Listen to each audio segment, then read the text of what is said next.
My name is Stefan Benchoam. I'm from Guatemala. I'm the co-director of NUMU, which is Guatemala's first and only contemporary art museum, and the director of Proyectos Ultravioleta, a gallery and hybrid space that's been operating since 2009. So NUMU is a project that we started with Jessica Caire, who's also an artist, and we started in 2012. But the conversations behind the project started many years before, and actually other people had similar conversations too. It's the fact that we didn't have a museum for contemporary art in Guatemala, so we, for a long time, were thinking of what that could be. Of course, always imagining a museum as we know it in the rest of the world, which is a big space, big white cube, very flashy, and what have you.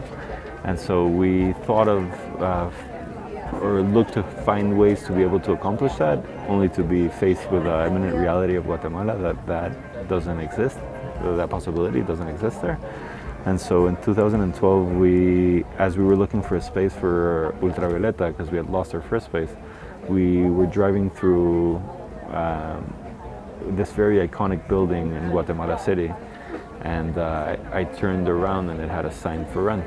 And so it was a Sunday, and I called, because I wanted to see it, and the guy said, we can see it tomorrow, and I was like, no, we have to see it today. I was imagining Ultravioleta. The place itself is a kiosk where they used to sell eggs in the shape of an egg. So it's a very particular building, and I thought it would be great, we don't have an Ultravioleta for the last 6 months. This is our new one, this egg. And I saw it inside and saw it was complicated, and so I went back. Jessica was living in New York at the time, and I was having a Skype with her that day, and I told her, guess where I went today? She's like, where? I'm like, I went inside of the egg.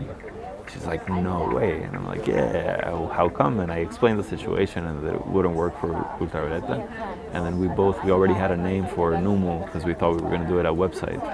And then we both had that aha moment where we're like, NUMU, let's do it.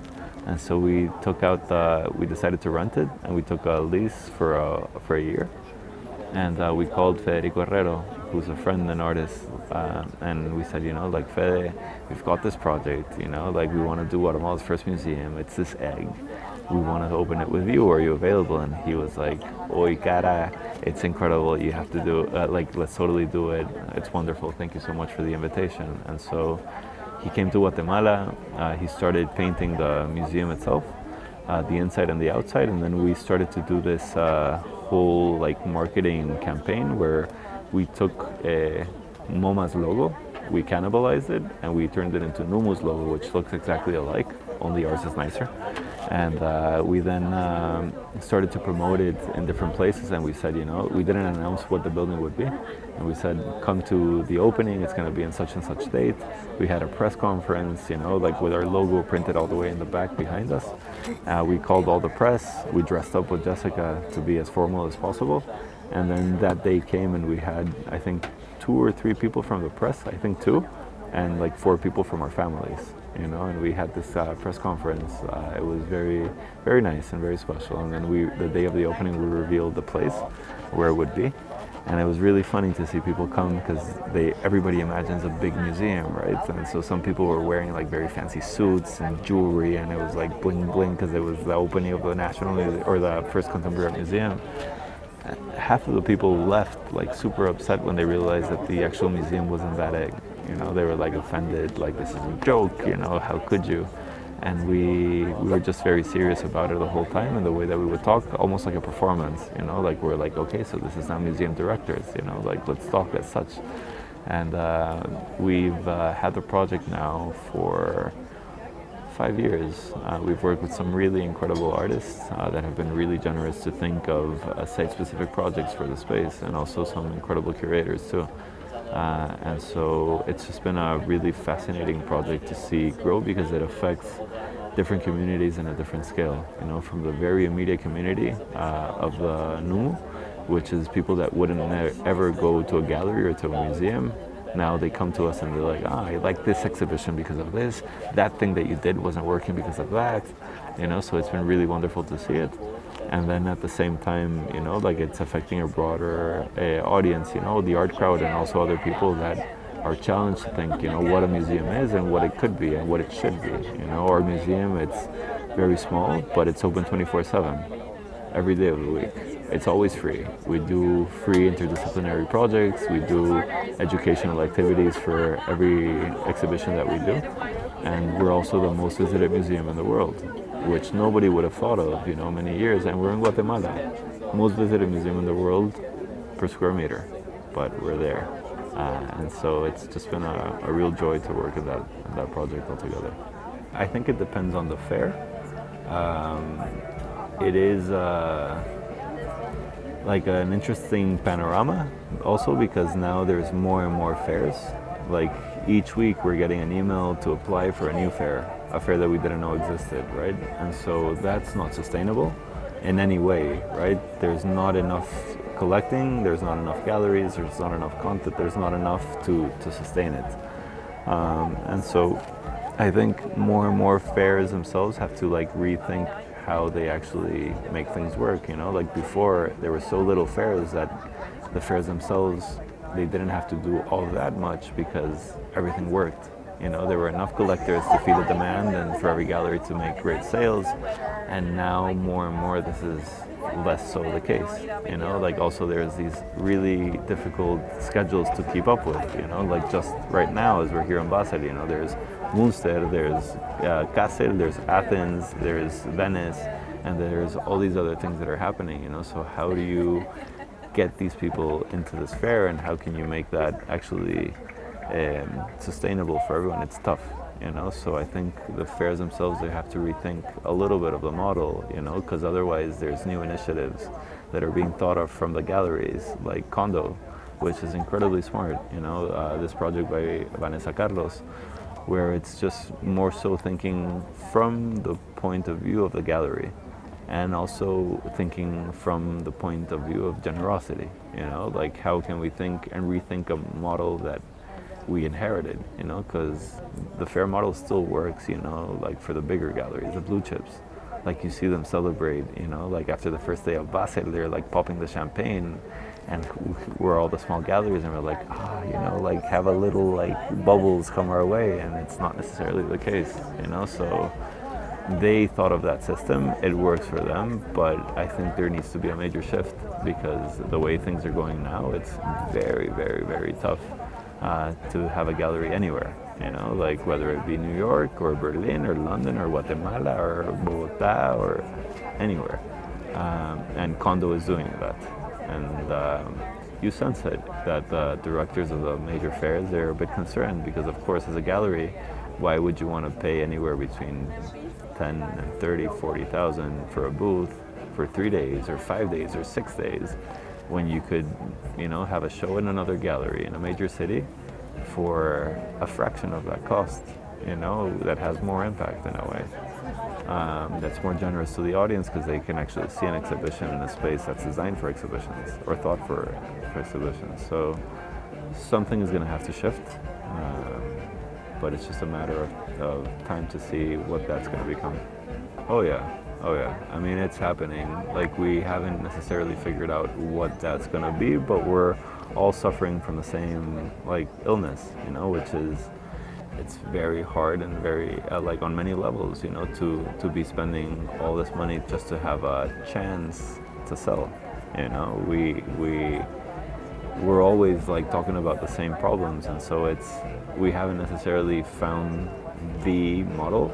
But exercises like Condo really help change that, I think galleries, no matter their size or their age, we're all being affected, by the market right now, so whether it's galleries that are sharing spaces and just altering exhibitions between them, that's a good model, recently also, I've been involved in some conversations with a possibility of opening together with 5 or 6 other galleries, opening a second space in a different city, and what that means potentially is that if we get a good place and for a good cost and we each pay a sixth of the cost and we do 1 exhibition per year, each of us, and that's still pretty good because it gives us access and it gives us, a different type of circumstance, and so those are conversations that are just starting now, but I think that's where everything is going.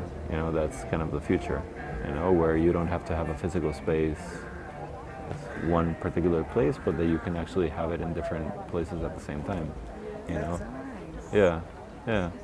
It's just starting, but I think there's a lot of us that think it's important. You know, and it's also again more enjoyable. You know, because it's tough to be going to these events. You know, like they're like marathons. You know, they're very long hours, and it's just yeah.